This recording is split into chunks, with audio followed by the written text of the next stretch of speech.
কোরবানিকারী ব্যক্তি এই 10 দিন দাড়ি শেভ করতে পারবে কিনা? কোরবানির সুন্নাহ পদ্ধতি কি? কোন দিকে ফিরে জবাই করতে হবে?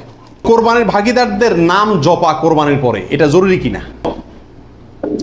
শ্বশুর বাড়ি থেকে কোরবানির পশু হাদিয়া নেওয়া জায়েজ আছে কিনা? বৈদ্যুতিক মেশিনে জবাই করা জায়েজ আছে কিনা? তো জবাইয়ের সময় বিসমিল্লাহ বলতে যদি কেউ ভুলে যায় তাহলে কি করবে? কোরবানিকারীকে কি চুল, নখ ইত্যাদি কাটা থেকে বিরত থাকতে হবে? কোরবানির গোশত দিয়ে দিনের প্রথম খানা খেতে হয়, এই কথাটা কতটুকু সঠিক? পশুর রক্তে নাকি আরোগ্য আছে কোরবানির পশুর রক্তে, এই কথাটা কতটুকু সঠিক? প্রিয় ভাইরা আমার, এবার আমরা চলে যাই প্রশ্ন উত্তরে সরাসরি। 32 নম্বর প্রশ্ন হলো, কোরবানির সুন্নাহ পদ্ধতি কি? কোন দিকে ফিরে জবাই করতে হবে? এর উত্তর হলো, কোরবানির সুন্নাহ সম্মত পদ্ধতি হলো পশুকে মাথা দক্ষিণ দিকে দিয়ে পাও কেবলামুখী করে তারপরে বিসমিল্লাহি আল্লাহু আকবার বলে কি করতে হবে? জবাই করতে হবে। জবাই করার ক্ষেত্রে সাধারণত পশুর কানকে গলার দিকে টেনে ধরলে যে জায়গায় এসে কান থামে ওই জায়গা বরাবর যদি ছুরি চালানো হয় তাহলে খুব দ্রুত পশুর জবাই হয়ে যায়, কষ্ট কম হয়, হাঁডি টাডির উপরে যায় না সাধারণত। বাকি এই জায়গাটা ধরে যেখানে হাড্ডি নেয় সেখানে ছুরি চালানো এবং পশ্চিম দিকে ফিরিয়ে দক্ষিণমুখী করে করা। যদি কেউ অন্য কোনো দিকে ফিরে করে ফেলে তাহলেও তার কোরবানি হয়ে যাবে, কিন্তু এটা সুন্নাহর খেলাফ হলো। রাসূল আকরাম সাল্লাল্লাহু আলাইহি সাল্লাম থেকে এভাবে কোরবানি করাটাই প্রমাণিত আছে। 32 নম্বর প্রশ্ন হলো, কোরবানির ভাগীদারদের নাম জপা কোরবানির পরে এটা জরুরি কিনা? আপনারা দেখবেন ভাগীদারে কোরবানি যদি দেয় তার লিস্ট লিখতে লিখতে অবস্থা খারাপ হয়ে যায়, এবং যিনি কোরবানির পশু জবাই করেন ওই হুজুর নাম নিতে নিতে অবস্থা খারাপ। আল্লাহর নামে এতবার নেয় কিনা সন্দেহ, এতবার ওই ভাগীদারদের নাম নেয়, কারণ ভালো করে নাম নিলে টাকা পাওয়াও, কোরবানি জবাইয়ের টাকা পাওয়াও কঠিন হয়ে যাবে। তো এটা জরুরি কিনা? উত্তর হলো, এটা মুস্তাহাব। কোরবানি করার পরে আল্লাহুম্মা তাকাব্বালহু মিন ফুলান ফুলান ফুলান, আল্লাহ এটাকে অমুকের পক্ষ থেকে নাম ধরে তাদের পক্ষ থেকে কবুল করুন, এরকম বলাটা মুস্তাহাব, উত্তম। রাসূল আকরাম সাল্লাল্লাহু আলাইহি ওয়াসাল্লাম নিজেও বলেছেন, আল্লাহ এটা আমার পক্ষ থেকে কবুল করেন, এটা আমার উম্মতের পক্ষ থেকে কবুল করেন, আমার পরিবার, এটা আমার উম্মতের পক্ষ থেকে। তাহলে এভাবে সবার পক্ষ থেকে কোরবানি যে কজন দিচ্ছে তাদের পক্ষ থেকে কোরবানি হচ্ছে এই কথাটা, এবং তাদের পক্ষ থেকে আল্লাহ কবুল করেন, এটা বলাটা উত্তম, মুস্তাহাব কিন্তু কিনা কোনো কারণে যদি কেউ বলতে ভুলেও যায়, নিয়ত যেহেতু আছে আল্লাহ জানেন, অতএব কি হয়ে যাবে? কোরবানি হয়ে যাবে। 33 নম্বর প্রশ্ন হলো, শ্বশুর বাড়ি থেকে কোরবানির পশু হাদিয়া নেওয়া জায়েজ আছে কিনা? জোরে সোরে এই কালচারটা ইদানিং ছড়াইতেছে, মানুষের টাকা পয়সাও হয়েছে, এই জন্য ওই মেয়ের বাপের বাড়ির পক্ষ থেকে ছেলের বাবার বাড়িতে গরু পাঠায়, ছাগল পাঠায়। আগে পাঠাইতো রান, কল্লা, গোশত।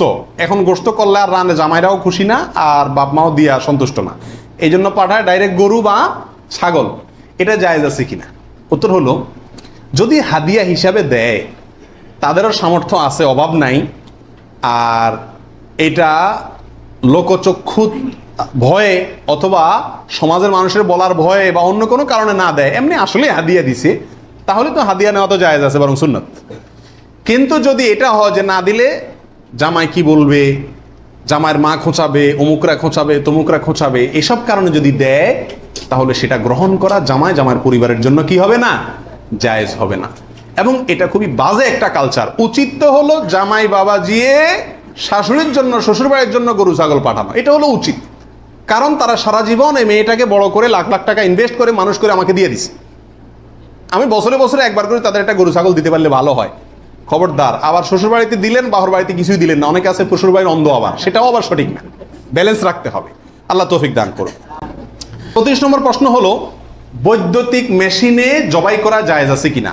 আপনারা জানেন যে উন্নত দেশগুলোতে বৈদ্যুতিক মেশিন দিয়ে জবাই করার একটা কালচার প্রচলিত আছে, বা অটোমেটিক মেশিন দিয়ে জবাই করার কালচার আছে। এটা দিয়ে জবাই করলে জবাই হবে কিনা? উত্তর হলো, পশু জবাই হওয়ার জন্য শর্ত হলো পশুর নির্দিষ্ট কয়েকটা রগ আছে, রগগুলা কাটা যেতে হবে এবং রক্ত প্রবাহিত হইতে হবে। যদি কোনো বৈদ্যুতিক শক ইত্যাদির মাধ্যমে পশুকে দুর্বল করে ফেলা হয়, যে দুর্বল করার ফলে অনেক সময় বাঁচে কিনা এটাই সন্দেহ হয়, এরপরে ছুরি চালানো হয়, তাহলে ওই পশু দিয়ে কোরবানি করা জায়েজ হবে না, কারণ যে দুর্বল বানায় তাকে কি করা হচ্ছে? জবাই করা হচ্ছে, বিধায় এটা জায়েজ নাই।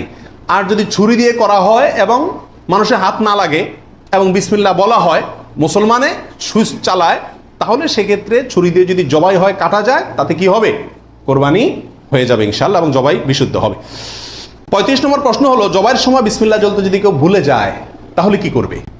এর উত্তর হলো, নিজের পশু তো নিজে জবাই করা উত্তম, যারা প্রফেশনাল জবাই করেন মৌলভী সাহেবরা, তারা তো ভুলের কথা না, কারণ তাদের অভ্যাসই আছে। নিজেটা নিজে করতে গেলে ডরে ভয়ে ভুলেও যেতে পারে। যদি কেউ ভুলে যান, ভয়ের কোনো কারণ নাই। মুসলমান যদি ভুলেও যায়, তবুও সেই পশু হালাল হবে, খাওয়া হারাম হবে না। ইচ্ছাকৃত যদি কেউ বিসমিল্লাহ না বলে, সেটা ভিন্ন কথা, সেটা সমস্যা আছে। কিন্তু ভুলে যদি বিসমিল্লাহ না বলে, তাতে পশু হালালই থাকবে, হারাম হবে না ইনশাআল্লাহ। 36 নম্বর প্রশ্ন হলো, কোরবানিকারীকে কি চুল, নখ ইত্যাদি কাটা থেকে বিরত থাকতে হবে? উত্তর হলো হ্যাঁ। নবী রাসূলুল্লাহ সাল্লাল্লাহু আলাইহি ওয়াসাল্লাম বলেছেন, মান আরাদা আন ইউদাহিয়া, যে ব্যক্তি কোরবানি করার ইচ্ছা রাখে, পোষণ করে, ফালা ইয়াখুয মিন শা'রিহি ওয়া আযফারিহি শাইআ, সেই জন্য তার নখ, চুল ইত্যাদি কোনো কিছুতে হাত না দেয়। কোরবানির ঈদের 10 দিন আগে, চাঁদ যেদিন উঠবে ওই দিন থেকে নিয়ে ঈদের দিন পর্যন্ত এগুলো করা যাবে না। কি করা যাবে না? চুল, নখ ইত্যাদি কাটা যাবে না, কাটবে না কোরবানিকারী ব্যক্তি। কোরবানি দেওয়ার পরে চুল, নখ ইত্যাদি কাটবে, এটা খেয়াল রাখা উচিত। 37 নম্বর প্রশ্ন হলো, কোরবানিকারী ব্যক্তি এই 10 দিন দাড়ি শেভ করতে পারবে কিনা? জটিল একটা প্রশ্ন। কোরবানি করবেন, বাকাওয়াতি করবেন, খুব ভালো কথা, জায়গায় এসে ধরা গেছেন, দাড়ি শেভ করতে পারবেন কিনা? উত্তর হলো না। দাড়ি তো কোরবানি করলেও শেভ করা যাবে না, না করলেও শেভ করা যাবে না, এটা তো সর্বাবস্থায় চাঁচা হারাম। সেক্ষেত্রে কোরবানির এই সিজনগুলোতে এসে গুরুত্বটা আরো বাড়ে। একে তো এমনি হারাম, আবার কোরবানি করছেন, সেজন্য নবী সাল্লাল্লাহু আলাইহি ওয়াসাল্লাম বলছেন আপনি যেন না ধরেন, এগুলোতে হাত না দেন। তাহলে কোরবানি করার যদি ইচ্ছা থাকে, আল্লাহকে সন্তুষ্ট করতে আসলেই মনে চান, তাহলে এই 10 দিন দাঁড়িয়ে কি করতে পারবেন না? শেভ দিতে পারবেন না। খোঁচা খোঁচা দাঁড়িয়ে নিয়ে কি করতে হবে? মসজিদে যেতে হবে। কোরবানি দেওয়া শেষ, এবার কি করতে পারবেন? দাঁড়িয়ে শেভ করতে পারবেন না, তাও যাবে না। আল্লাহ আমাদের বোঝার তৌফিক দান করুন। 38 নম্বর হলো, কোরবানির গোশত দিয়ে দিনের প্রথম খানা খেতে হয়, এই কথাটা কতটুকু সঠিক? উত্তর হলো পুরাই সঠিক।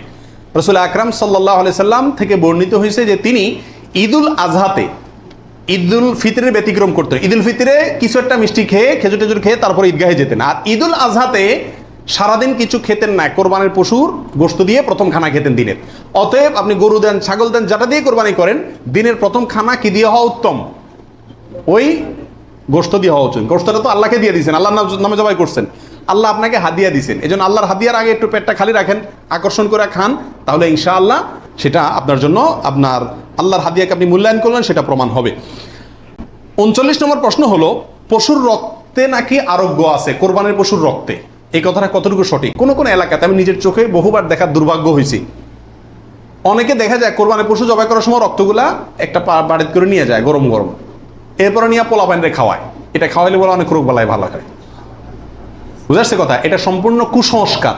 কোরবানির পশুতে কোনো আরোগ্য নাই, এটা ভুল ধারণা, এটা থেকে বেঁচে থাকা উচিত।